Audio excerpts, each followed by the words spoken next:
So yun mga manok, bali dumating na rin yung patukaan natin ng manok. Bali murang-mura lang to, 70 pesos. Tapos ayan o, 10 piraso.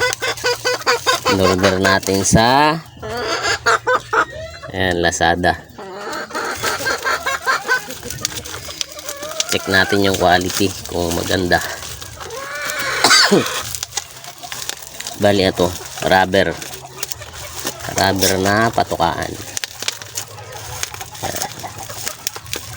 Isa nga lang yung kulay. Ito na siya.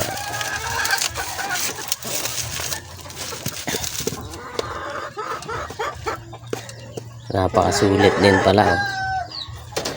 Ayan. Panigurado matagal ang buhay nito kasi rubber eh. Ganda din. Ayan. Malaki. So tamang-tama doon sa ating mga sisiw, mga manok, 10 piraso. Ayan. Yun, bali may kanal siya dito sa ilalim mga manok, no? So pag maglilinis kayo, idamay nyo na lang na kuskusin ng Scotch Brite para hindi maritinititi yung ano, yung dumi. Bali yung purpose nito mga manok, ayan o, kahit may laman yung ano, ilalagay nyo lang. Ayan, hindi siya matatapon. Hindi kagaya nung plat yung nandito sa likod, pag nilagay nyo na ganyan, natatapon siya. Ayan o. Oh. Kahit may laman yung lagayan, di ba? Ang ganda.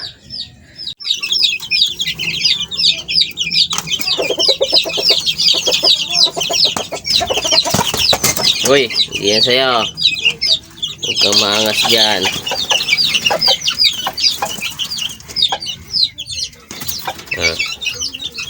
Ayan.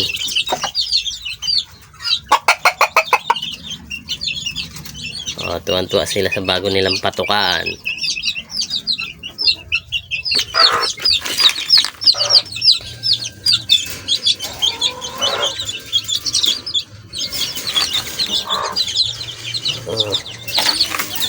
Liputa ng liputa.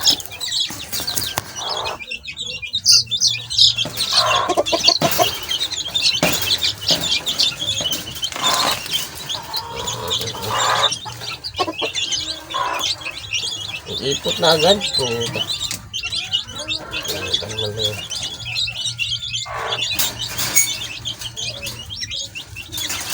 Ayaw ko dito.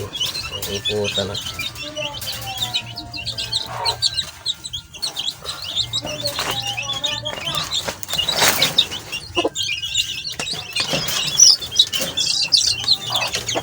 Ayan, ayan.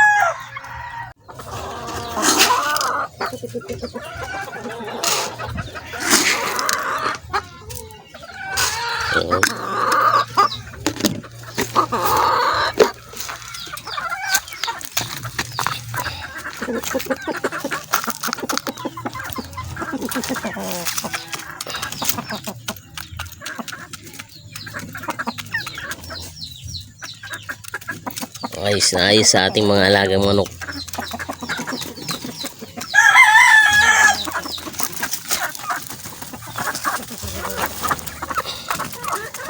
Yan o. Madali panlinisin to.